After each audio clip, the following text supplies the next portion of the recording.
What's a good word, everyone? It's your boy DKB here. I just want to say thanks for all the support. The channel's been steadily growing, and the number you see below, you can drop a text, shoot a voicemail, any ideas, topics, collabs, etc. you guys want to see. I'll include them in future videos and live streams, and I'll catch you again. Be easy. What's a good word, Jets fans? It's your boy DKB here. And with Aaron Glenn's first padded practice of training camp having come and gone, many people are reporting this was the most physical training camp practice they can recall attending or seeing, watching, etc. since the Rex Ryan days. And that's huge because it's the last time many Jets fans, especially recent ones, can associate any level of success for this team. So one, thoroughly glad to just see that we are ratcheting up the intensity, right? This is a huge component of what feels like is being missed. There's even for some of our better defensive teams that have been out there, there feels like there was stretches, long periods of time where we had tackling issues, right? And a lot of that is the fact that Aaron Glenn's highlighted multiple times. How can you get better at something you're not really practicing? And so if you're only getting the feel for how you need to correctly form tackle or get somebody down on game days, that doesn't help you as much, where you can't really afford to make a lot of those critical mistakes. And we're seeing the benefit of it, right? So we'll dive into some of these early highlights, but one of the topics that I loved when it came to why we're practicing tackling here is the balancing act that Aaron Glenn is doing between developing these guys and getting them acclimated to what they're going to be asked to do on game day. But what essentially can be boiled down to balancing injury versus skill building, right? And for what is worth, we had the late injury practice to the backup center, Gus Hartwig, and he ended up having a lower leg injury. Doesn't seem like it's going to be something overly significant, but you know, there's going to be cause for concern. There's going to be some backlash that occurs if a player of significance gets injured because we're tackling as opposed to waiting things out and going into actual preseason games, at least where it makes a little bit more sense, or just holding guys out into the regular season. And AG just clearly blanketed it and, you know, mentioned tackling's a necessity in the game. It's required. And so if you're running away from being injured, you're more likely to get injured, right? It's a weird anomaly that ends up being out there, but I feel like it's true. It's the same mantra that I've heard for any other sport that I played. If you play scared, if you act scared, this just in life in general, you're more likely to kind of meet that outcome, right?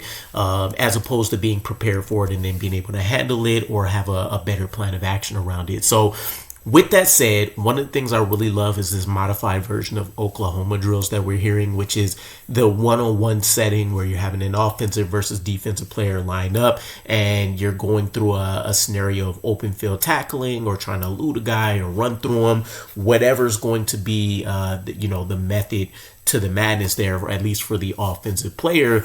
The defensive guy just needs to get him down. And so it's interesting, some of the matchups that are being reported here and kind of some of the outcomes for stuff. And we'll dive into that here a little bit, right?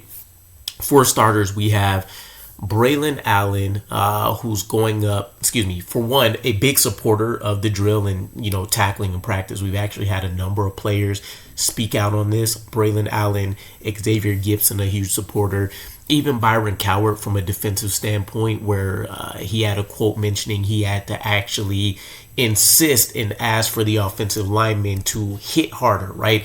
The defensive guys are trying to get the juices flowing just as much as these offensive guys in order to get things going. So I love to hear it. But in terms of the one-on-one drills, you've had Sauce Gardner versus Garrett Wilson. And from what we've heard with some of these one-on-one drills going on, and this is only the second or third occurrence of this happening, it feels like Sauce Gardner is actually either one, getting better at tackling, or he's showing more the tenacity and ability to get it done, right? And so it's never that he hasn't been asked to get it done before, but it seems like, again, he's always kind of made business decisions. He seems to be picking up on what we want to do. And so this is a great indicator of the team as a whole, just getting more technically sound, of course, when it comes to tackling, but of course, bringing that physicality that we're going to be looking for. Of course, Garrett Wilson was able to get his fair share of wins as well in other matchups in addition to Sauce. But We also had Quincy Williams versus Breece Hall. From my understanding, Quincy laid a pretty big hit on Breece. So you love to see it. Quincy, I haven't heard a down practice from him yet. And with Breece, it's kind of been even killed. I don't recall anybody necessarily glowing over what Breece has done.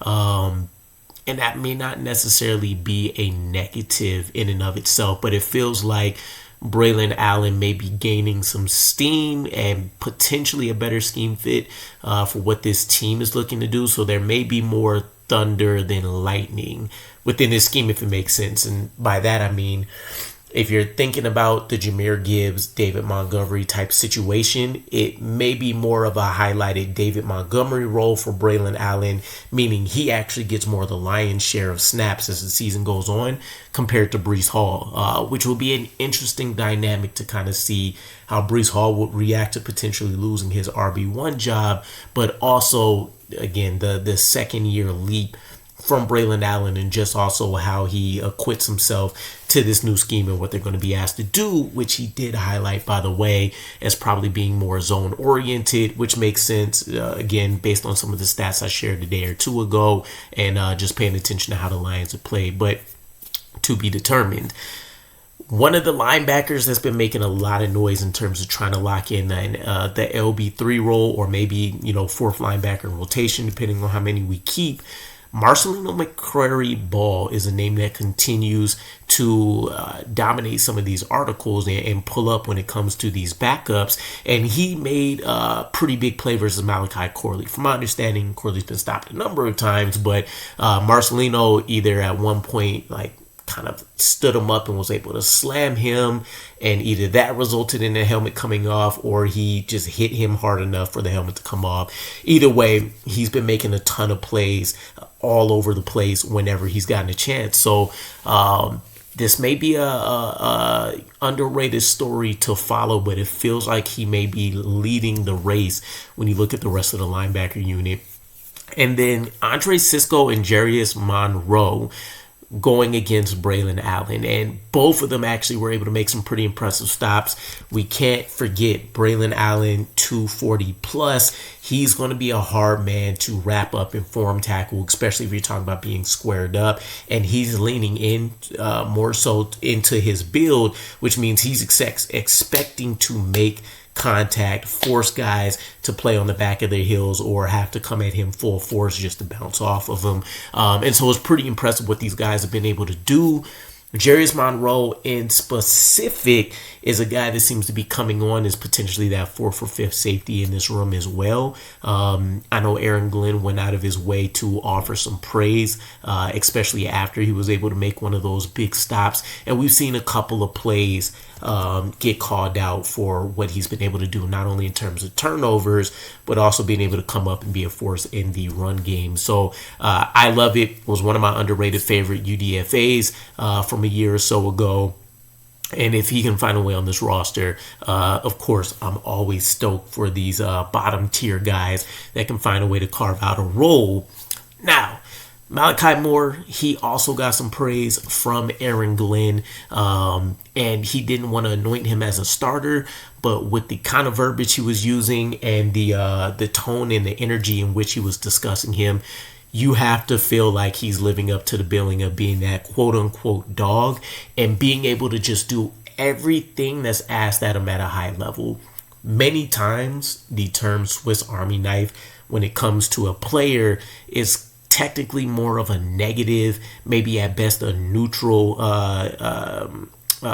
type comment for a player, but there are rare guys that can just do everything at a high level regardless of athletic traits, and Moore seems to be one of those guys. He's showing up in the run game, he's making stops in the backfield, he's able to pick off passes, he's able to move across the formation, he's helping guys out with communication. So for a early day 3 pick, it is a huge win, especially if he does end up winning the job over Tony Adams, who is no slouch. He might not be the greatest safety out there, he might not always be the most disciplined guy, but he offers all the athleticism that Malachi Moore doesn't, while still showing that he's been able to improve under Robert Saleh and company, who haven't been the best at developing safeties, but they've definitely been able to squeeze some plays out of these guys when asked for. So whoever wins, it feels like a win for the Jets. But Malachi Moore earning a starting role is feeling more and more like something you could start writing in pen as we get into these first couple preseason games. And then a weird bit of news, or more so just an interesting piece that caught my eye from a Zach Rosenblatt article recapping the practice. 3 guys that seem to be primarily battling at punt return. It's Xavier Gipson, it's Jamal Pritchett. Neither one of these guys should be, brand new names that you're just hearing. But Andre Cisco was thrown in there, and that threw me off just because, again, he's going to probably be your starting free safety. I know he has the traits and stuff to be able to do all of these different elements. We're also seeing him being used as a blitzer in some of the previous practices that have gone down. So he's being asked to do a multitude of different things that he may not have been with Jacksonville, but it is intriguing that his name is being thrown into the race when it comes to being a punt returner. Not something I would have expected. So we'll see what happens there. I feel like maybe he's more of just an emergency option, a backup to whoever ends up winning the primary job. But we'll see what ends up happening there, right? In my mind, the idea is going to be don't expose him to any unnecessary risk. But I'm going to trust the coaching staff. They've been doing essentially everything perfect, it feels like, so far this offseason. And they're really having a ton of guys that are stepping up. And it feels like almost over the last week or so, every day feels like there's a new name or so that you can add to the list of guys that have been able to pop and stand out at one point or another here. So I'll wrap this up with Justin Fields and just kind of what's happened with his day. He did return essentially back to full practice. I put that in quotes because we did get the press conference from Aaron Glenn where he mentioned he's limited, although he participated in everything. And I think that means that all of the stuff they would have asked him to do or the full playmaking capabilities wasn't going to be on display, and that was intentional. Basically because we seen him mostly in the pocket making throws and basically focus on kind of a lot of short yardage stuff, which isn't a huge concern. At the very least, it was probably one of his sharpest days of training camp. Zach Rosenblatt reported him being 6 of 7 during 11-on-11 drills. I know he had a deep pass to Mason Taylor. Seemed like he had impressive passes to Garrett Wilson. Was kind of able to get a lot of different receivers involved in this particular practice. And one of the pieces that I really, really appreciated was that when Aaron Glenn made the call out about what was going on with practice and stuff with him, shut down some stuff from reporters, but while he praised Justin Fields for some of the stuff that he did well, which I would assume is overall solid decision making and the ability to just throw the accurate passes, he also wasn't hesitant to criticize him, right, or offer his critiques about what needed to be done well. And we didn't actually get the details on what that looks like, but I'm assuming it's going to be the same trend we've been hearing so far. The processing will need to continue to get a little bit better. Maybe it's going to be things around the protection calls and making sure that that's set up properly, at the very least to avoid any free rushers coming his way, or at least knowing what his hot keys or his hot reads are going to be. So we'll continue to see what happens there. It feels like maybe this GoPro situation is working because there does seem like there are small things that are being checked off here as we continue to hear Aaron Glenn speak, as we continue to hear what all of these different reporters are raising up as issues or potentially highlighting as, plus minuses overall. The grand scheme of things, from OTAs to training camp, it feels like there's a level of consistency to the play. There's some improvements, and the call outs for the negative pieces of his game, they're not continuing to trend in a negative direction, right? So that in and of itself is a huge, huge win. But let me know what you guys think, because there was definitely a ton of stuff that was called out. There's plenty of defensive things that I didn't even mention here specifically in terms of plays being made and stuff. I want this to be overall try to keep it to around the same 15 minutes that I've been recapping for a lot of this, because otherwise this could have probably turned into like a 25-30 minute video recapping everything, and that's before I'm even really necessarily reacting to stuff. So let me know what you guys think. Keep us up to speed on all of the other items I might have missed out on here as well. But really impressed with what this first practice showed us, and who's been able to stand up to the plate. And I'll catch you guys again. Peace.